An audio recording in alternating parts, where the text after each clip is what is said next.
Welcome to our Bible study. Let us pray. Father, we thank you for this time. We thank for the opportunity to learn from you.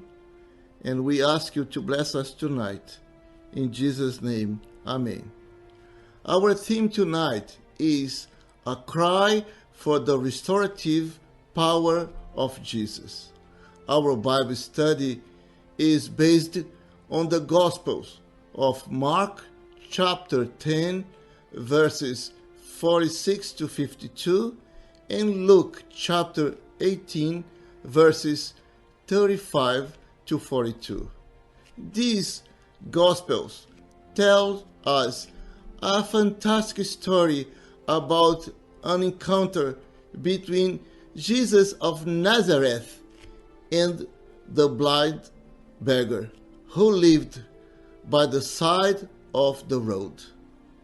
On this final trip from Galilee to Jerusalem, Jesus and his disciples were passing through Jericho, which is in the Jordan Valley, about 15 miles from Jerusalem. As he went into the city, there was a blind man sitting by the roadside begging. Bartimaeus was his name. He's sitting down upon his customary spot by the roadside where some friend has left him that he might remain there all day begging. However, that day he heard a great noise and foot stomping. He asks what it is and asks a passerby, "What is going on? What is that noise?"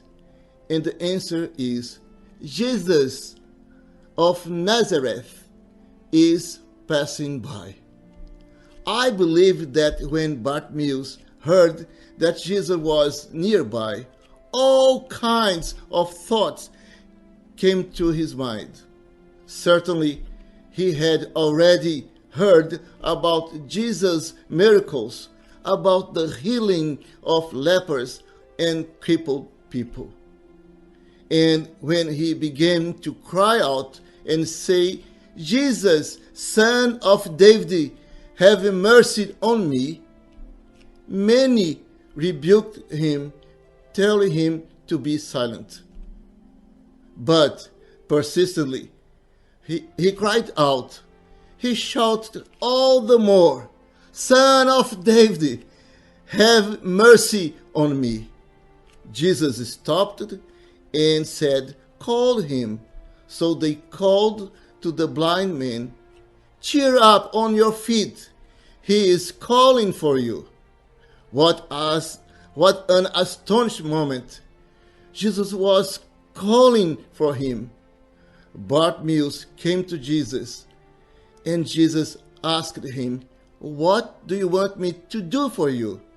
Bartimaeus said, "I want to see." Jesus replied to him, "Go, your faith has healed you."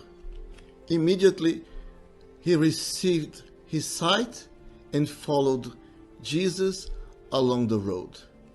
Brothers and sisters, something to reflect. What was Bartimaeus' condition? A blind man and a beggar. In our days, a great number of people are living the same way, without an aim, without direction, without goals. They don't know why they were born or even what they lived for.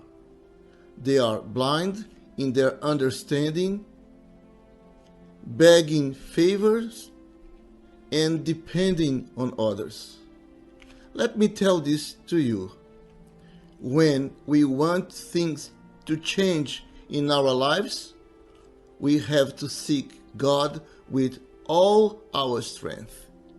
And I call this search the turning point.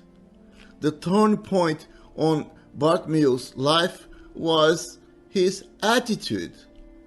notice that Bartimaeus took the initiative himself to cry out. Bartimaeus recognizes his situation and begins to cry out, even though the crowd tries to silence him. He cried out to Jesus for mercy. The crowd tried to intimidate him, but he didn't listen to the opinion of others. Bartimaeus was determined, was desperate. He had no other hope. Son of David, have mercy on me. As a result of his persistence and steadfast faith, Christ stood still. Christ, in his great mercy and compassion, commanded him to come near.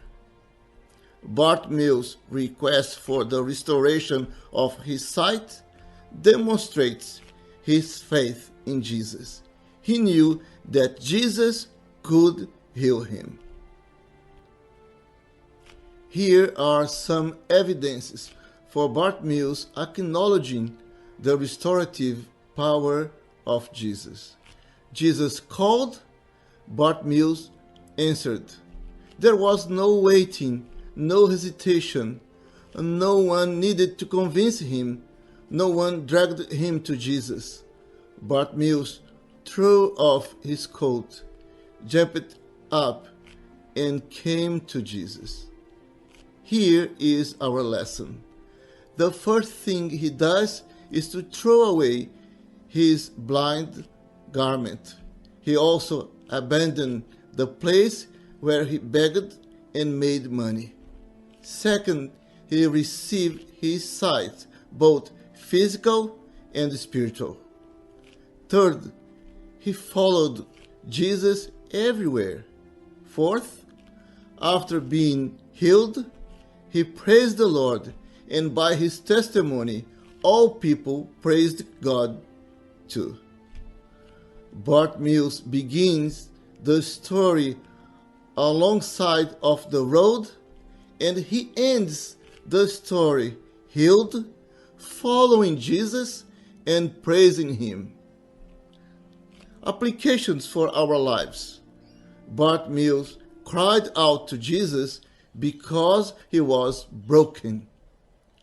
How often do we find ourselves broken before the Lord in prayer? Always. We must cry out to God in prayer in all circumstances because He is our only hope. Come to God in prayer in a consistent and persistent way. Don't worry about what others will think or say. Put all your trust in God. How do we respond to Jesus' call? Coming to Him without hesitation. When Jesus calls you, cheer up on your feet and experience the restorative power of Jesus. God bless you.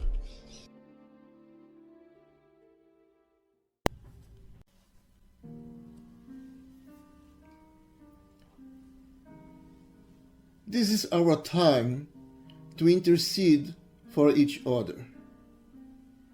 God has chosen intercession as the primary means in which He releases His power. This is our time to give thanks to God for His grace and His love. This is our time to count our blessings and give thanks to God for all of them. This is our time to intercede for those who are unwell for those who are sick physically or spiritually. This is our time to intercede for our church, for our church families. This is our time to intercede for the needs of our church. Brothers and sisters, let the Holy Spirit guide you through these prayer points.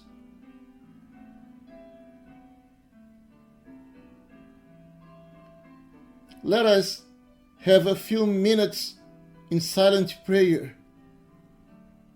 Please incorporate your personal requests.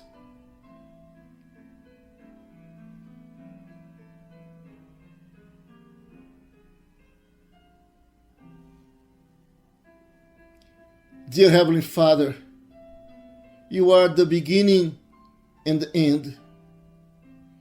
You are holy. You made a way for us to approach you. Thank you, Lord, that you are our refuge and our strength in hard times. You are our ever-present help in times of trouble. Father, you are our comforter in sorrow, pain, or distress. You are our peace and our protector. You are our salvation, our rescuer, and our refuge. Thank you, God, for your goodness and your loving kindness to us. Father, help us to focus on you and your power. Help us to share your love and your gospel with others. Father, thank you for your love and your care for us.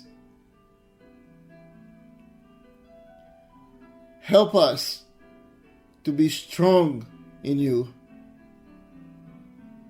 to be strong and stand firm. Help us to believe in your promises. Be with us. In Jesus' name, Amen.